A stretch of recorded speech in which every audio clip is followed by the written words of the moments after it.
Ladies and gentlemen, welcome to the Carolina Wrestling Podcast. We are here impromptu with Buck Wylde. We're just talking shop the day before our show at 71st High School. Looking forward to that. Buck, how are you doing? I'm doing good, man. How y'all boys doing? We're good. Excited to Doing be great, here. brother. Yeah, man. So let's talk about this tag match, man. That's the first and foremost, man. Like, how's the training going? How you feeling, going into this match, big title defense, like what's going on, man? Man, I'm excited about it. For one, I get in there with Chris again. Me and Chris has tagged probably one or two more times prior to this. I know we had it at one of the last Comic Cons. I know something happened. I can't remember if Travis come down with something or if he had an emergency on the farm he had to get back to or whatever. But he had to cut out early that second day, and me and Chris ended up tagging against CJ Evans and Chris Chaos, which that was a real awesome match, man. That was one of the first matches I filmed, I think, actually, like with you guys. Like, it's early in my career with you guys. Right. And that's the first time. That was actually the first time I'd been in the ring with actually all three of them. Like, wow. that was fun for me. And like CJ Evans, he's the type of individual, like, I mean, we all trying to make it, point blank, bottom line.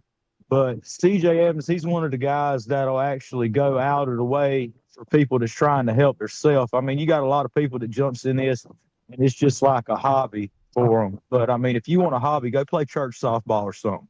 Don't come here for a hobby. You know what I mean? But CJ Evans, he sees potential in people, and he's helped me out with a lot of stuff. Like, if I see something that's crazy or like real technical or something like that, all I gotta do is shoot a message to CJ or call him up or something like that, and he'll walk with me, talk with me with it, and we'll get it figured out. Chris Chaos, man, he's another one. Me and Chris is actually from the same county. I mean, where he grew up, like I'm right here. This is where I grew up at. I'm at my house, but Chris is like childhood home's probably like 20 minutes down 74 that way. You know what I'm saying? And it was weird because I officially met him at a 71st show, or no, not 71st, at a Next Level show. I think it was in Dunn. I think it was Dunn where I met him at the first time, because he come up and spoke to me. And I was like, because he's talking about all these things about stuff that I know that only people around Columbus County kind of was using the lingo. I'm like, man, where are you from? He was like, Wylde. I'm like, yeah, you are. Because most people just say, most people say Whiteville. And around here, we just call it Wylde. But Chris is another good one, man. It's insane, like his ability and stuff that he can do.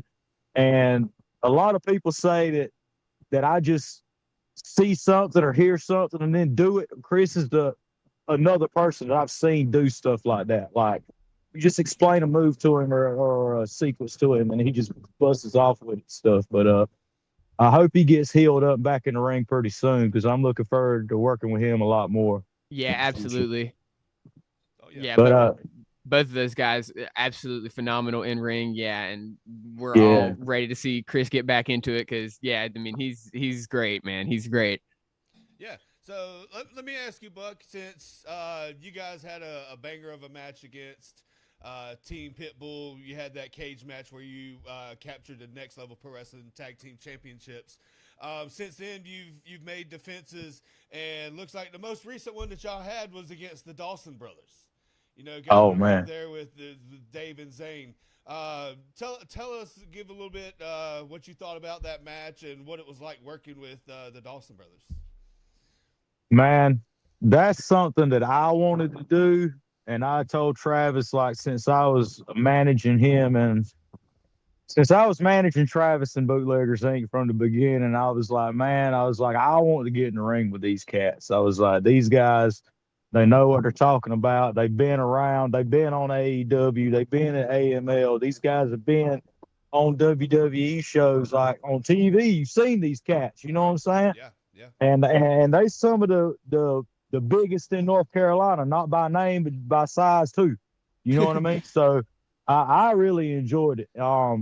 Dave and Zane, they're awesome guys, and the stories like that's another thing I like about like with the Dawson Brothers and like Team Pitbull and some of the other veterans that I've been around, George South, Ricky Morton, the stories that you hear. If you just sit down and you listen to these guys that's done and been where you want to be, or got closer to where you at than where you want to be at. I mean, it's a learning experience for one.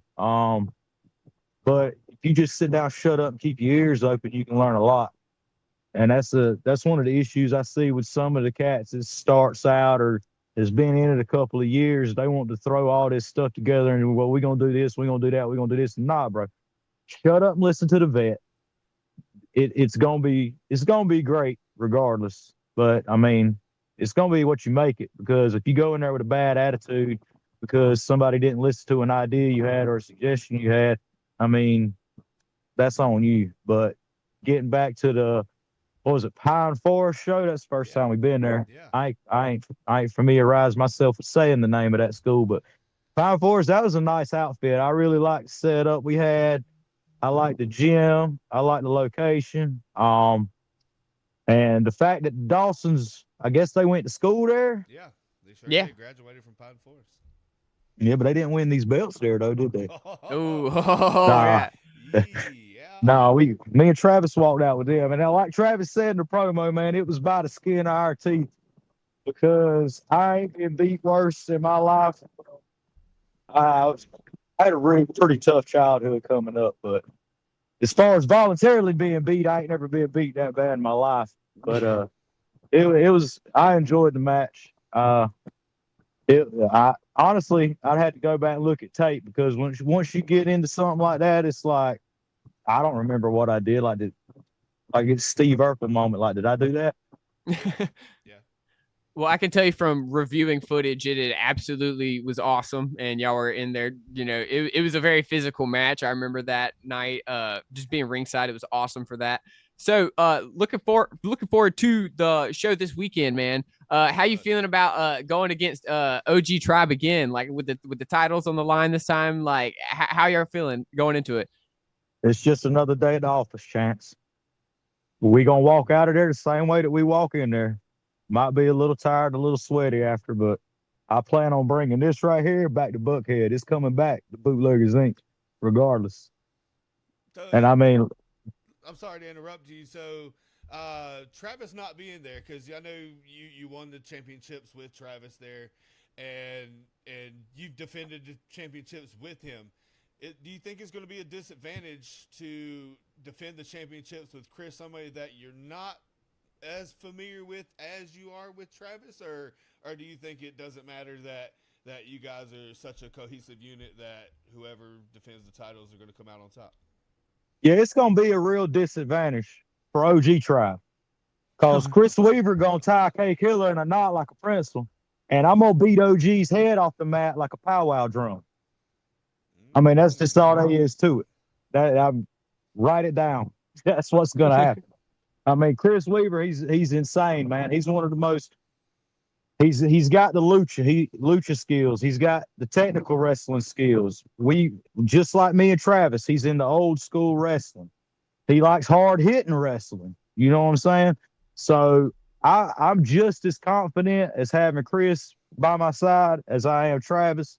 And it don't matter. You could switch it up 9, 10, 15 different ways of interchanging us in a match. It's not going to matter. It's always going to be the same. Like, I mean, me and Chris might not be as hard hitting as it is with me and Travis. It might be a little more flying around and technical stuff, but I mean, hey, it's going to be fun regardless. I'm going to enjoy it. I like it every time I get to hit somebody in the face. Yes, and what you said might be a disadvantage. You might be right for a disadvantage against the OG Tribe, because they've been up against you and Travis before. So they're not going to be expecting, or not really done a lot of homework with Chris, since he's not been in a tag team there. So you actually might be right there. You can't prep for this. It's going to be the wild one in the wild card Saturday night. So let's address the elephant in the room here with the dynamic of the current bootleggers. How you guys feeling after the Ricky Morton match? Obviously, big surprise there with his new partner. And is that affecting anything with the current chemistry going into this match? Not at all. Not one bit. Because even though I took that pin, Chris Weaver's the one that pinned me. So regardless, if bootleggers lost, we still won. I mean, that's absolutely true. So I ain't got no problem with that. I mean, that's been a dream for me and Travis. We had talked about it, getting in with as many Hall of Famers as we can, at least being in the same building as them, let alone being in the same ring as them. And then Chris. Excuse me, go ahead. I'm sorry. Okay. And then Chris getting the tag with Ricky, that just put it on a whole nother level, man. I mean, we had to get in the ring. We had to handle business straight up because, I mean, that's what we do.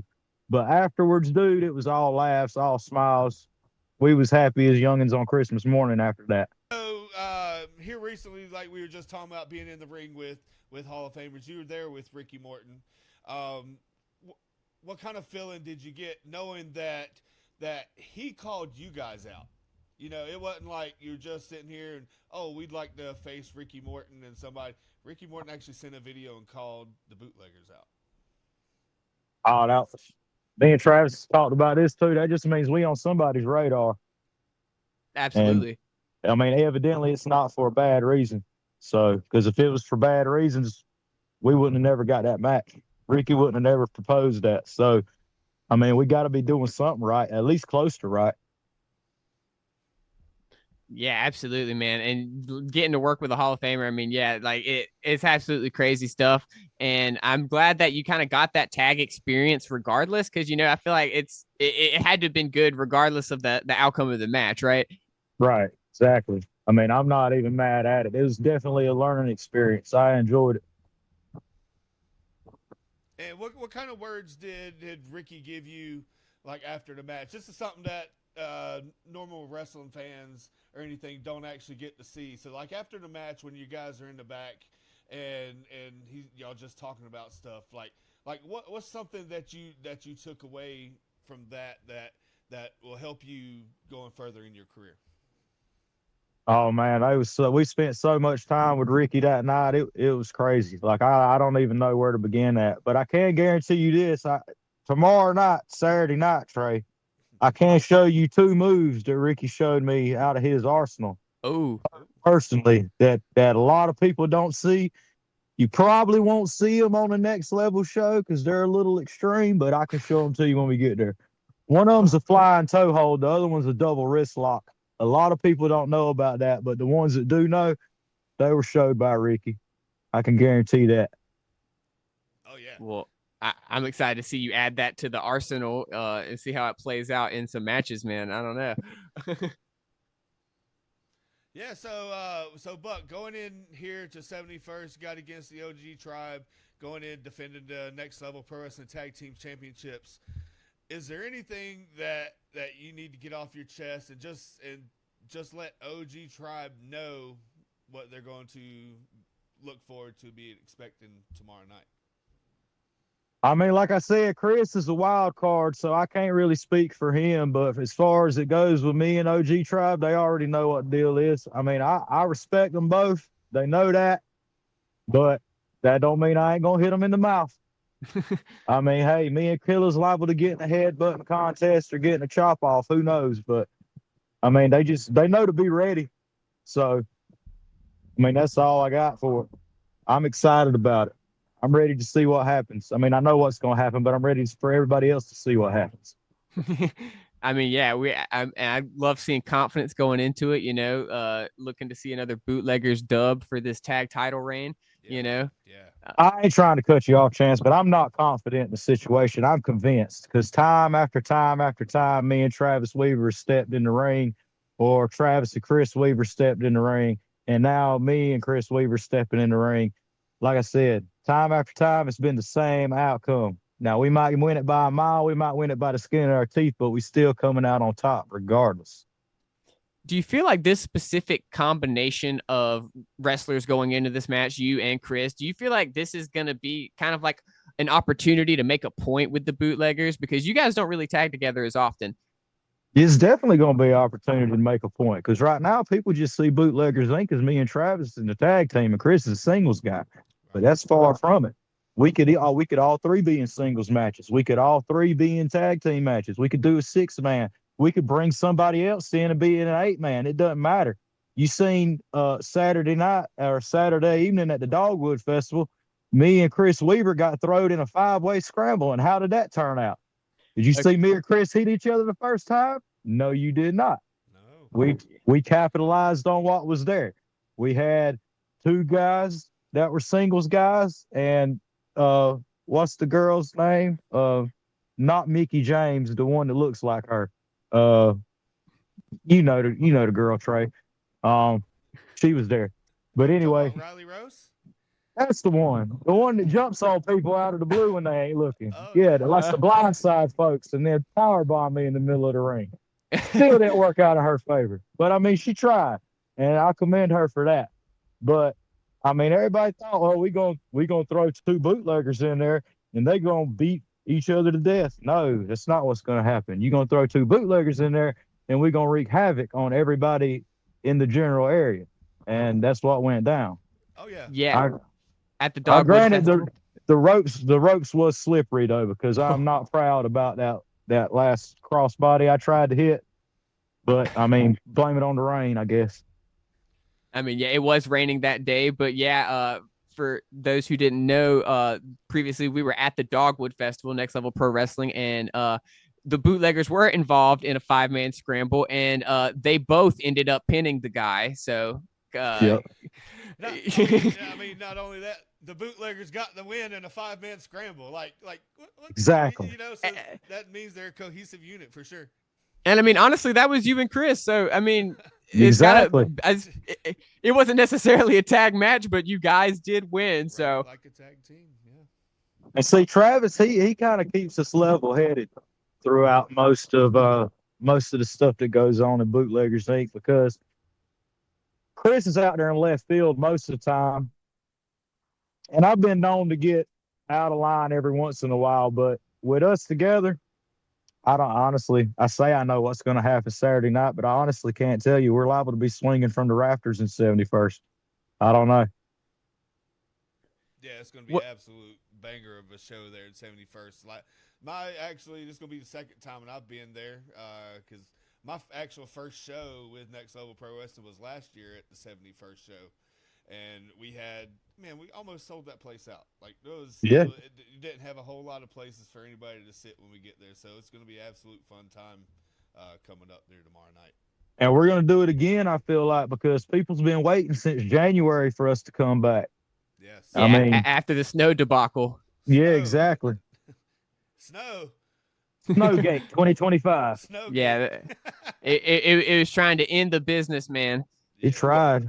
Well, succeed. Ladies and gentlemen, Next Level Pro Wrestling will be on location. Carolina Wrestling Podcast will be on location at 71st High School tomorrow. Buck Wylde will be on location tomorrow with that title, defending that title.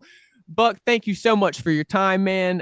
We appreciate you coming out for this impromptu little thing. We just wanted to hype up the show more. We heard you were free. We were like, man, we got to get Buck Wylde on here. You know, yeah, man. We got this beautiful new overlay. So, you know, whenever you want to hop on the show, man, you know, we're here. So we can talk about whatever's going on, talk shop. We appreciate your time. Right on. Trey, what you got? You got anything else? No, man.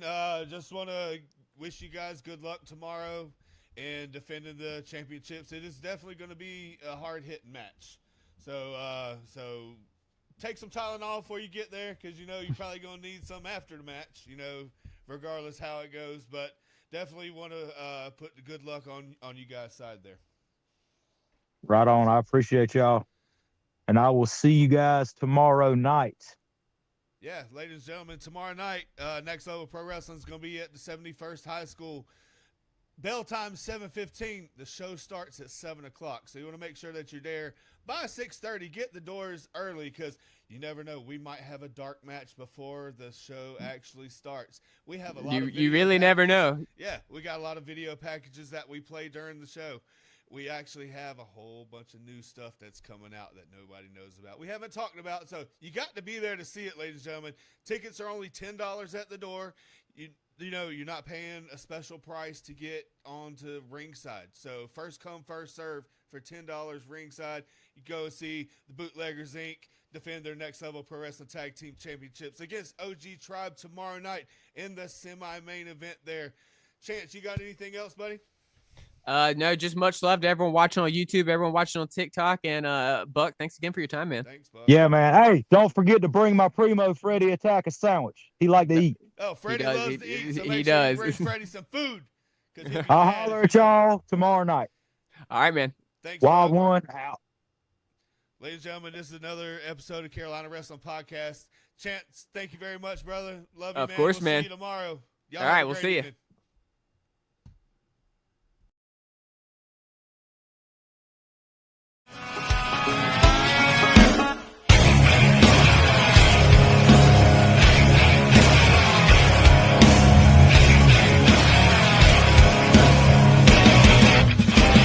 Sitting on a